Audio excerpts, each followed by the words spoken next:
Here's a question. If we combine the laws of physics and timing with the computational power available to us today, would we be able to predict the future? In this episode, I sit with three men who believe we can.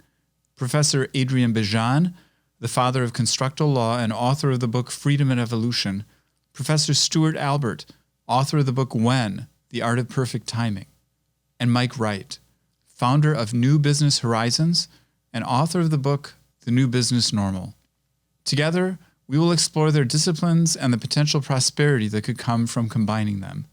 My name is Alan Fine. Welcome to the Global Benefit Podcast, where we promote global wholeness by leading conversations toward the health, harmony, and security of the world.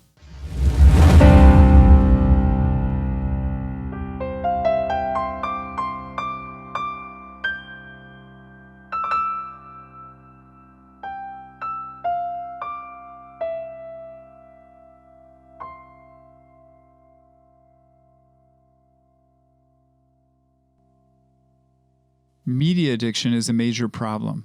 Being responsible media creators, we recommend you take regular breaks from all media, including this show, to develop yourself and be an active participant in the world.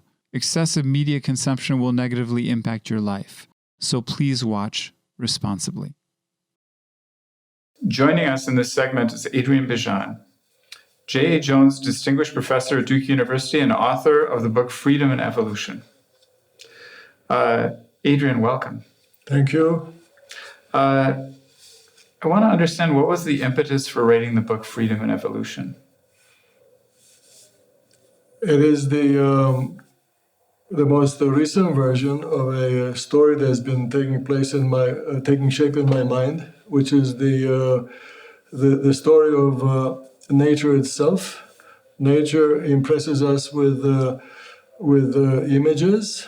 Images loaded with not only complexity and multiple scales and design, but also with forms that convey messages.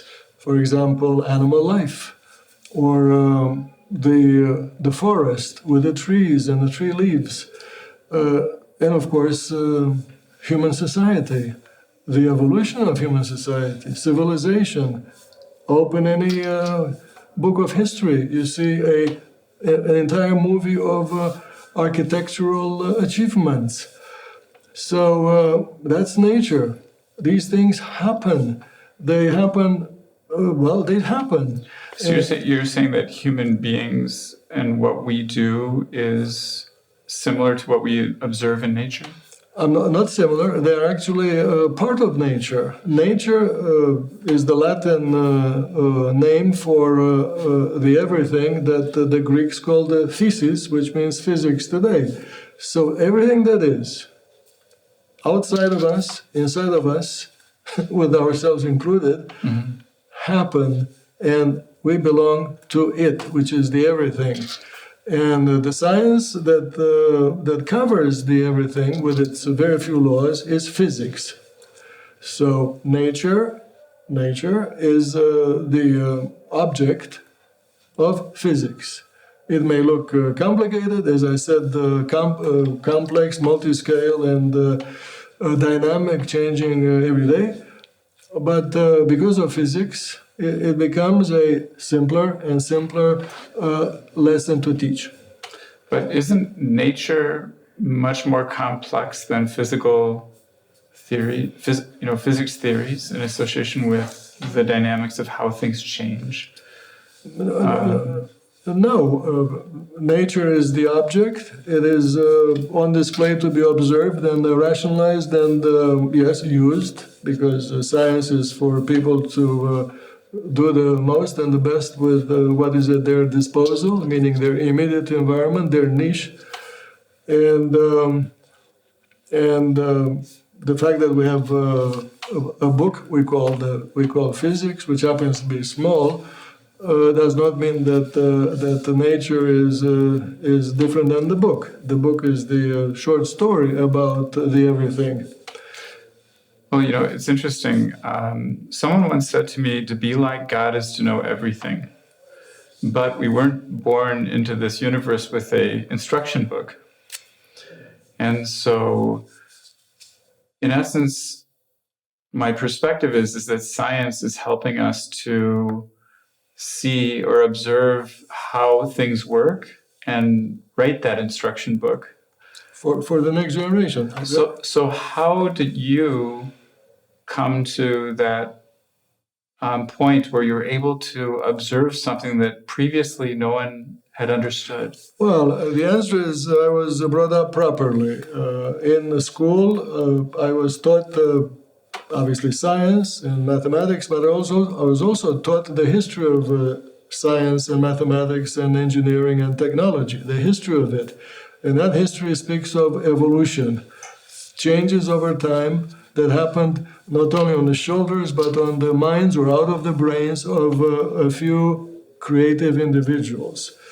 And so that opened up my young eyes to the truth that humans have the tendency to question what is around them, meaning to question nature, so that yes, humans could use the immediate surroundings to empower themselves for shelter, for food, for safety, in all sorts of contrivances. You know, the axe and the bow and arrow, they come from the immediate surroundings. So this is why you ended up coining in your book, calling human beings a human and machine species? Correct. Machine is the Greek word for the artifact. Mm-hmm. And yes, each of us is much more powerful than the naked man, because each of us comes today encapsulated in contrivances of many, many kinds, many small, few large. The small are the shirt and the shoe. The large is the airplane and the automobile.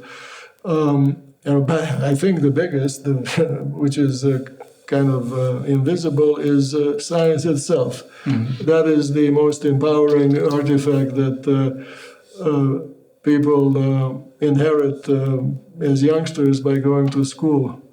Science and technology, all the way to the iPhones. These are creations of previous generations that, generously and altruistically, let's say, left them for the followers. So do we as human beings continue to evolve? We continue to evolve, but the visible part of us that evolves every day or every week is the machine part, the artifacts. They're improving every time you look for a new thing on Amazon, mm-hmm. meaning you look and you buy it. That is, so yes, to those who are taught that evolution cannot be observed because it took forever to happen. Well, the forever to happen is applicable, say, to the evolution of the morphology, the shape and all that of the naked animal. Mm-hmm. But in our case, evolution is happening every day. It is on display, not only in the artifacts, but also in our own organization. Social organization is an evolving flow system. If you are blind to that, then look at watch soccer games, and you'll see the game of soccer evolving from season to season to season. Not only in how it is played, but who is playing it. Mm. The players are getting bigger. They are actually taller and taller, faster and faster, even better. These days, you cannot tell the difference between attacker and defender. They're all playing both sides all over the pitch. That is an evolutionary design involving many participants, all motivated by one purpose. In the case of the team athlete, is to win. But in the case of society, is to live better. So when we look at the architecture of evolution, mm-hmm. which in essence, it's coming to mind.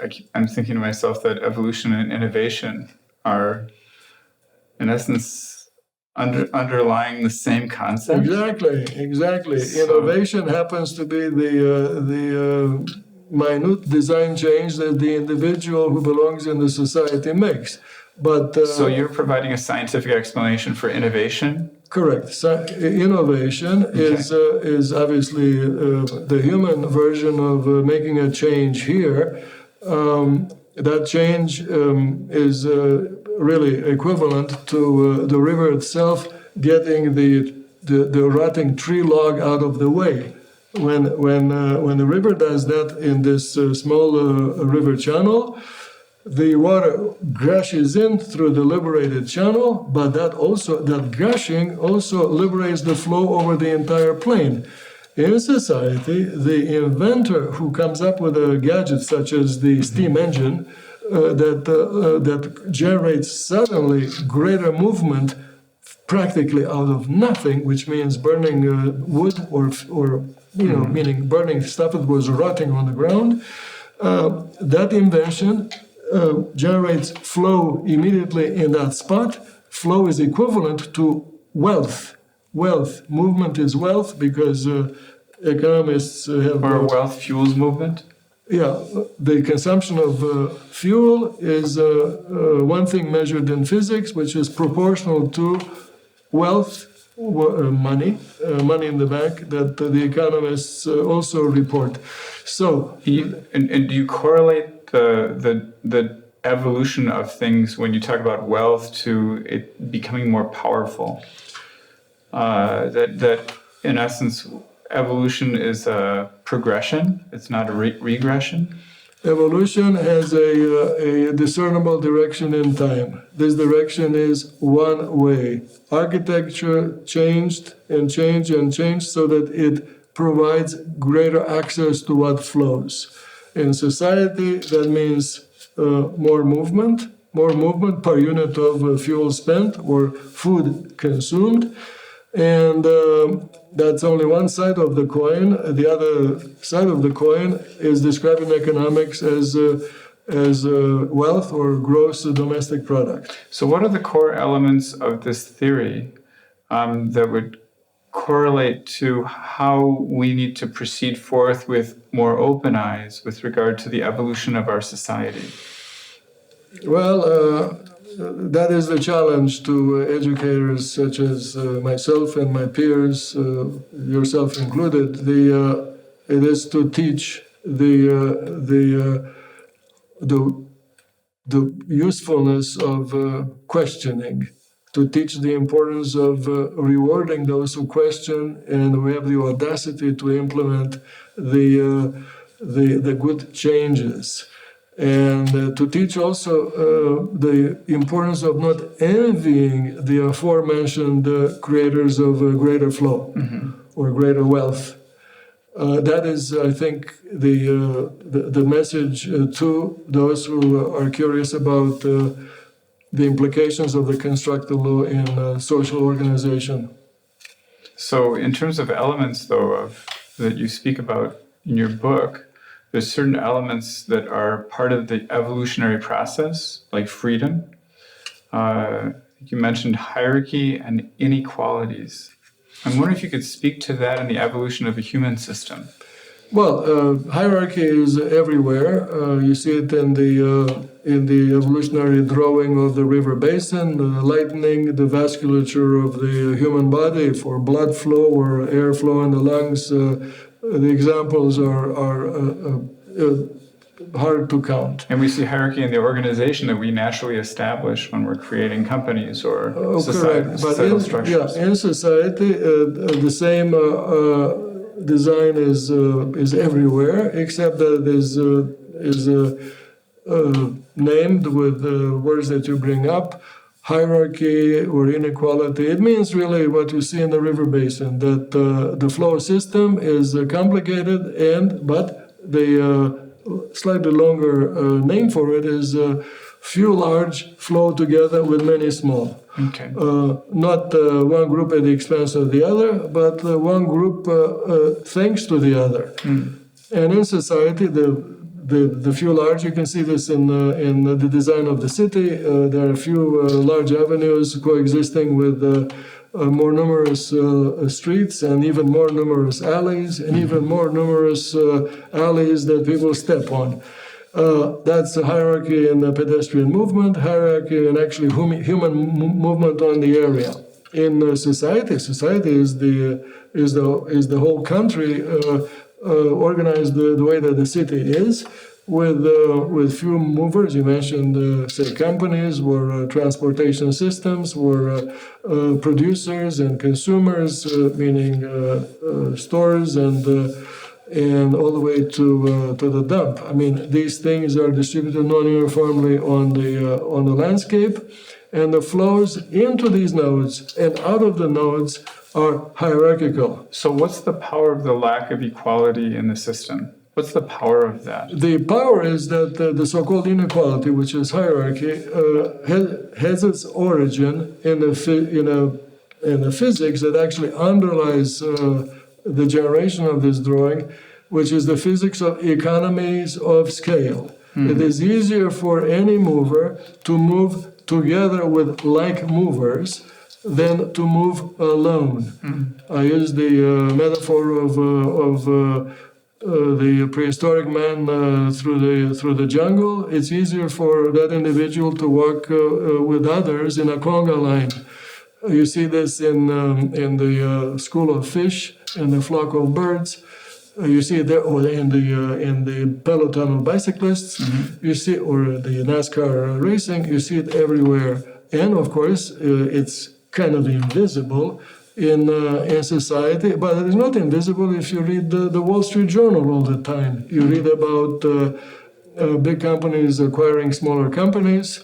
You also read about some companies going extinct or breaking up into, diversifying into smaller parts that grow faster by themselves. The point is that the movement, human movement on the landscape, is naturally distributed non-uniformly, not randomly, but with hierarchy. Few large and many small. That is nature. Any attempt to create a flow architecture or a society in which there is only one scale, meaning everybody of equal size moving at equal speed, make up a society that moves much, much more slowly than the society empowered by a hierarchical design. So in essence, I think you use the term in your book equilibrium to represent a system that doesn't evolve. I used to, meaning when I was not that smart, use that word equilibrium to describe a flow architecture that is so mature that it has evolved so much, like, for example, the anatomy of my cat, that to me, the mortal observer, it looks as if that architecture is not evolving anymore. Today, I call that a mature flow architecture. Okay. That, of course, is evolving, but over a time scale that's hard for me to perceive. It's like... mean that we have a long way to go to reach equilibrium. Right, but the individual, the life of the individual is a very short blip in the life of the evolution of that evolutionary design. That is why it is important to focus or to recognize the evolution of the machine part on humans, or the evolution of the football game, or the evolution of the city traffic pattern, or the evolution of the system of government, say from antiquity to today, the natural emergence of not just democracy but the rule of law. These things happen. They are not dictates. They happen, and even when suppressed, they reappear naturally. One last thing, when we talk about history, we see an accelerated evolution that's occurred in the last 100 years, much more so than in previous centuries and millennium. There's a reason for that. What's the reason for that? The reason for that is that 150 years ago, roughly, the steam engine, which meant very cheap power from nothing, called burning something in fire, became available. This sudden source of power to move things was instantly, meaning stepwise, cheaper. It led to the liberation of not only slaves, but also beasts of burden. I'm talking about animals, pulling the plow. And this way to move move people and our belongings, became so much easier, meaning liberated, that humanity spread on the globe. That's why population grew. And the movement of this population, the speed of it, increased in a phenomenal fashion. So this accelerated things that do, meaning people observe these changes, are the result of this, I would say, temporary jump in human spreading on the globe. That spreading has reached the plateau. Not because not only because the Earth is finite, meaning Americans are now bumping into the Singaporeans, but also because the power from fire technology is mature. So until we come up with another way to propel the human vehicle, meaning a way that's even cheaper than this invisible power from the power outlet in the wall. Until then, I think people could rest assured that the sky will not be falling. Very interesting. Well, this is very interesting. Thank you, Adrian. Thank you. All right.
Joining us is Professor Emeritus Stuart Albert at the Carlson School of Management, one of the foremost timing experts in the world and author of When, The Art of Timing. Thanks for being here. A pleasure. Just as an opening question, I'm wondering, after having read your book, what sparked your interest in investing so much time in exploring the concept of timing? Saddam Hussein invaded Kuwait, and I knew in advance when the invasion was going to happen. And when I discovered that I was able to predict 6 months in advance the timing of that invasion, I understood that timing was everything, and I became interested in how that intuition arose. So I turned on my computer, and on the desktop, I created a folder. I said, a book for my own use. And I started to articulate the basis of that intuition. How did I know when the war was going to start? When I was done, including some newspaper clippings, I had over 100 pages, and I had discovered a way in which Saddam Hussein could have won the war using a timing strategy. Really? And once I saw that, I said, timing is everything. So I would ask decision theorists and other people that are concerned with timing, what can you tell me about timing? And they say, not much, it's random. You have to be in the right place at the right time. The stars have to be aligned. It's a matter of gut feel. And I knew that that was unsatisfactory, that we ought to be able to say more about when things happen and when the right moment for your own actions is present. And so what I did, basically as a hunter-gatherer was my methodology. I hunted and gathered newspaper clippings from the New York Times and the Wall Street Journal, day after day for decades. In Sao Paulo, Brazil, looking out of the window of my mother-in-law's apartment, I suddenly realized that I could make sense of everything that I had been reading, particularly attention to timing mistakes, or something that happened earlier or later than it should have happened. And so I would write notes on these clippings. And in Sao Paulo, I understood that I could make sense of everything that was happening, the dynamics of the world, and when windows of opportunity open and close, if I considered the dynamics as if it were a musical score. So how did music link into this, though, into your mind? Well, music is one of the most sophisticated ways of thinking about change over time. Multiple things are happening on multiple dimensions. Each has a rhythm, a sequence, a tempo, and how all of these come together, the patterns create the music, and they create windows of opportunity that both open and close, and they create windows of vulnerability where there's risk. But you know that I'm a composer. Yes. And a pianist. Yes. But I would have never correlated the dimensions of music in the way that you did in association with evaluating timing and decision making. I was just in fascination kind of looking at these different, you call it the six, the 6 elements of timing, and how you correlated those 6 elements was fascinating. Maybe you could go through sequence. You were just mentioning some of these. Yeah, sequence, punctuation, but in correlation with the real world. I wonder, how did you see that? The real answer is I can't tell you. It was just sort of magic. It sort of appeared. So in the musical score, as in real life, there's a sequence of things that are unfolding. And that sequence unfolds at a particular rate. It stops and starts. It has periods. It's punctuated. There are unfolding rhythms. So what you do to understand a situation is you take each element of the situation and you assign it a line in the musical score, and you see how it plays out. And how they all play out together is informative about when to act and when not to act. So to give you an example of training your eye to see the elements of music in ordinary situations requires that what you have to do is you have to wash away the surface content of what's going on so that you can see the underlying structure. And so let me give you an example of seeing a sequence where you don't think anything having to do with the sequence is present. Let's take a company that wants to improve the choices that its employees make for lunch. They want a healthier set of employees because that will reduce insurance and this will be good. Let's also consider a cruise ship that has a jewelry store and wants to sell more product during the cruise, and a Salvation Army bell ringer in an atrium of a major office building that wants more collections and donations during Christmas. What does the healthy lunch decision, the Salvation Army, and the cruise ship have in common with music and a sequence? Now, at the surface, there's nothing in common. So let's look at the solution of one company for the healthy lunch. They said if people order lunch when they are starving, they'll make a bad decision. So what they did was to ask their employees to order lunch when they arrived full at work from breakfast. And then they had to eat what they ordered. So what they did was to take the choice of what to eat, and they said it's really a sequence. I order, and then I eat. Usually the interval between those two is very small. Now they took the first step of that sequence and they moved it back in time, several hours, so you're ordering it as you arrive at work. The synchronous risk of ordering when you're hungry was solved by extending backwards the first element of the sequence, so that you're now ordering when you're full, and presumably you'll make healthier decisions. Now let's go to the cruise ship. At the end of the cruise, the jewelry store would have a sale the day before the ship arrives back in port. That's exactly the time when people are busy packing and they're not thinking about whether I want to buy an expensive watch. So what's the solution? During the cruise, tell people if they come in and browse, they will get a 5% discount on any future sale. Now we've taken the act of buying the watch into first I browse, I consider, then I decide, then I buy. And we've moved an element back so that it doesn't interfere with the synchronous risk of being concerned about packing my suitcase and maybe buying a watch. Salvation Army. It's lunchtime. People are streaming out of their office. They're going past the bell ringer because they're hungry. After they've eaten, they're streaming back because they have to get back at work. What should the bell ringer do? There should be a sign that says, when you go home tonight, think about how much you want to give tomorrow.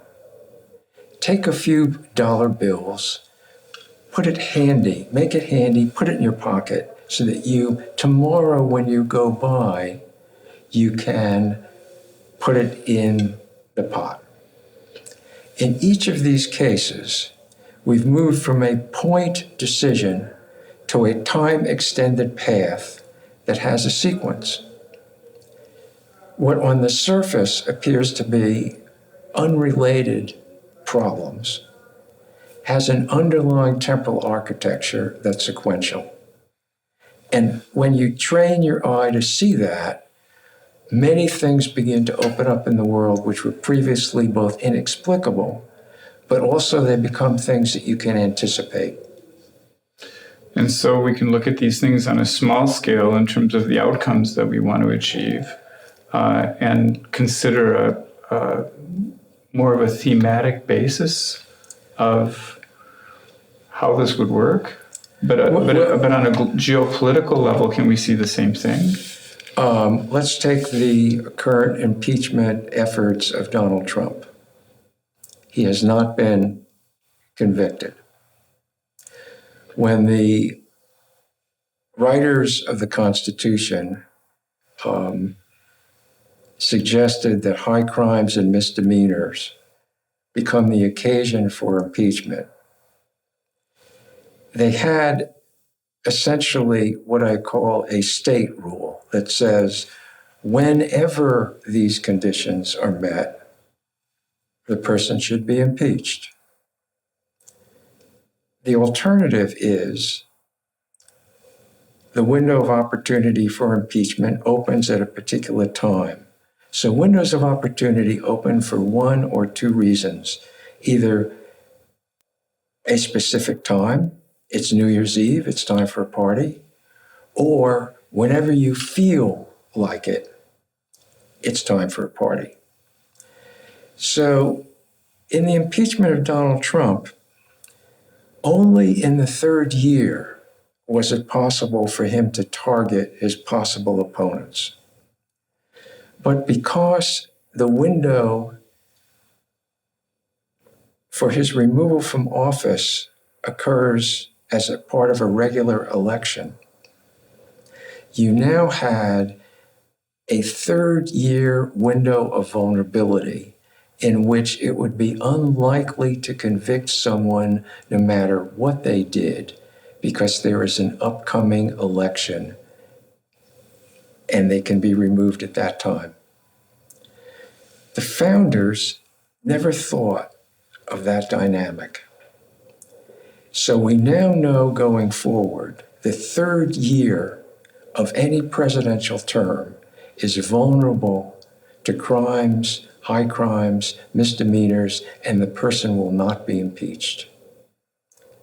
Because it will always be possible to say, we wait 6 months and there's a way to remove them. So what this means is that when you think sequentially about where windows of opportunity open, where risks and vulnerabilities are, you can sometimes see things through a timing lens that you would not ordinarily see in advance. What I think about in the book When is that there are a number of lenses that you need to acquire in order to see the underlying dynamics of the world.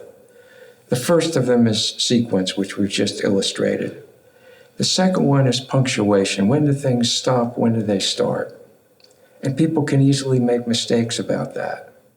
So after you hit your finger with a hammer, you think that the next step should be healing, and so you put a hot compress on it. In fact, the damage is still continuing, and you want ice to slow the damage.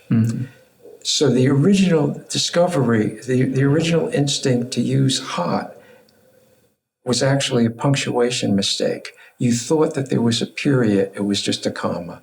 The injury still continued. And so you need to train your eye for when things stop and start. The next two lenses train your eye to see different rates of speed and different intervals. So with respect to rates of speed, for example, if you want to know how long something will take, an important question to ask is, what's the maximum speed of the slowest process? That's absolutely critical. So, but people don't think to do that because they don't have a set of lenses that direct their eye to certain features of the world that will be present in any situation. So the maximum speed of the slowest process might be how to regain trust after a PR disaster. So in association with a PR disaster or a strategy for a business, in essence, in the past, all they did was try to figure out what are the steps that they need to go through, but they didn't think about the timing in association with that. Yeah, I mean, when you ask people about decision making, it's typically, what do I need to do? What's the best alternative? Who should be involved? Right. The question of, is this the right moment, had no systematic way to think that question through. And what I think will emerge in the future is that there will be a specialized domain of expertise that we'll call the Chief Timing Officer. And that person will attach him or herself to a variety of projects and be an in-house consultant that directs people's attention to the dynamic features of the world and the issue of when windows open and close. And you talk about this in terms of scoring. And I wonder if you could just, maybe you can close with this telling us about the nature of that term and why you chose it. I think of it as a musical score. Instead of instruments at each level playing out, there may be all of the institutions that are important, all of the governments, all of the groups, all of the individuals, all of the components, all of the technology, all of the political aspects, all of the social aspects. And each of those unfolds over time, sequentially, tracing out various patterns and rhythms, the aggregate of which, when you stand back and look at it, you say, at exactly this point, these things line up. Whoops, that's a perfect storm. And I can see it coming, and I need to evade it or mitigate it. So the idea of the score is the scores are organized horizontally and vertically. Horizontally, it's the usual timeline. Mm-hmm. Vertically, it's all the instruments, but instead of the instruments playing their independent tunes, it's variables, individuals, entities playing out a time-extended course of action. Why do you call this an art? Rather than a science? In the original title for the book, it was The Art and Science of Perfect Timing. And I told the publisher, we need to take out the word science because I think it's an art form. I think if you can look up when things happen with scientific precision, you can use that information. But most situations are sufficiently complex and unprecedented that what you need is a way to study the dynamics rather than to simply recruit information that already exists. And so I've personally found art, it's an art, it's a craft, it's a practice. In rare cases, it may be a science when there's precision, predictability, replication. But I think that's rare. I think that's rare. Interesting. Well, thanks, Stu. Thank you. Thank you very much. All right.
Returning in our final segment are Professors Adrian Bejan and Stuart Albert. And also joining us is Mike Wright, founder of Intercepting Horizons and author of the book, The New Business Normal. Mike, what was your impetus in bringing these individuals together with you? Well, one of the things that we discovered when doing the original book, which is now about a decade old, but hopefully many of the things that we discovered have held true, but predicting the future is something that every executive would like to do. Look around the corner, see what's coming, how best we might approach it. And what these two gentlemen have done over the years have developed some really important insights as to how we might approach taking a look at predicting the outcomes. But what drove it largely was the fact that we are now launching technologies that we cannot observe their outcome. Our previous experience with things like ethics has been from behaviors that we can look at, we can observe. It's usually a person on person. Now we're launching technologies that we have no idea what their ramifications might be. And so the approach was, what they've been looking at is developing high-level structures that would allow us to perhaps predict where things might go and give us an opportunity to look at the possible outcomes in advance of making decisions. So in looking at evolution and thinking about timing and the architecture that Professor Bejan has put together with the timing dimensions that Professor Albert brings to the table, these were things that correlated could help us to do what? Well, let's take a look at an example. Suppose an industry wants to get together and decide its next decision about how it might approach landfill, as an example, in clothing. Most of the clothing that we have ends up in landfill, and there are alternative decisions to make. We could say, well, let's not do cotton anymore. As an example, the industry says, well, let's ban cotton. We have 8 gallons of water for every T-shirt, 1,500 gallons to 12 to 1,500 gallons per pair of jeans. Let's change the construct, and that will help us. Well, okay, so if we go to polyesters, now we get microfibers and we get microbeads. But if we had been able to model some of those outcomes, the adoption of the alternative to see how it ramifies, we'd have a better handle on our decision making. And one thing we should mention for our listeners is that microbeads and microfibers is injecting microplastics into our water system, which are unhealthy for us. That's correct. So it's thinking about the ramifications of choosing different types of alternatives. Yes. Right. And previously, it's always been a group of people in a room, a group of executives or managers trying to make a decision, but really no guidelines, no guardrails, if you will, or ways to predict and model what might transpire upon the adoption of a particular technology. And so, Adrian, have you ever engaged in any types of forecasting models in association with your evolutionary theory? The answer is yes. The way I tell that conclusion is that by knowing the constructive law, meaning the direction of evolutionary design, one can do two things: predict the direction of that the evolution, but also to fast forward the evolution of the technology, if you name the technology. For example, the evolution of the architectures for cooling electronics, or the evolution of population of airplanes that fly us all over the globe. Speaking of the latter, the visible direction of that is that the biggest airplanes are joined by even bigger. What counts on the constructive law is the gong that, along with the fuselage, at the same time, the new models will continue to be accompanied by new and very many smaller numbers. So the new should continue to come to us, to move us on the globe hierarchically, not only in speed and flow rate, but also in body sizes and numbers. Interesting. And Stu, in relationship to this, you talked before about this being that the whole idea of timing is an art in some sense as well. How would we correlate, in essence, the systems to this art form? Does this add a human dimension to it that needs to evaluate the models, or how would that work? Well, if the question is to try to anticipate what the future may bring, then it's awfully useful, very useful to know the timing rules that people are using. So let's take the timing rule: when A fails, try B. When diplomacy and negotiation fails, use military force. If we know that that's the timing rule in use, then the question is, what counts as evidence that diplomacy has failed? Since diplomacy means talking forever, it seems to have no endpoint. And so then we ask, obviously an endpoint happens. And so what would it take for us to be persuaded that we have given diplomacy a really good chance, such that when it fails, we go to plan B? And if we understand how human beings approach that process, then we have some idea of the timing of when B happens. So that's an example of when you understand the timing rule in use, it points you in the direction of what you need to monitor and understand. And in this particular case, there are standard rules, really norms of human experience, that help us conclude that we've reached closure in a process that, in fact, has no closure. So, for example, one would start with low-level diplomats and eventually have a high-level summit. Okay. There would be a back channel. There would be a period of time where this would unfold slowly so that we've given peace a chance. And you look for those elements, and then there would be a deadline, and then the deadline would be extended. And when all of that process fails, we say, we've given A a chance, we now use B. Very interesting. You know, and one thing, looking forward at the future with the scope of change that's occurring and the fact that we're adding 1 billion people to the planet, in association with this, how could this help in major decision making? Is there a deficiency currently in the decision making processes with regard to being able to build scenarios like this? I think it's largely around speed. We live in an exponential era where things are changing faster than humanity's ever experienced. We also have something new beyond sort of the traditional inflection points. With synchronous communications, we've changed the dynamic of how humans behave. And it's very difficult to take a look at that billion people increase and try to make assumptions around that using just the capabilities of the people in the room. Today we have, and tomorrow even more, advanced computing technology capability that will allow us to solve some complex problems.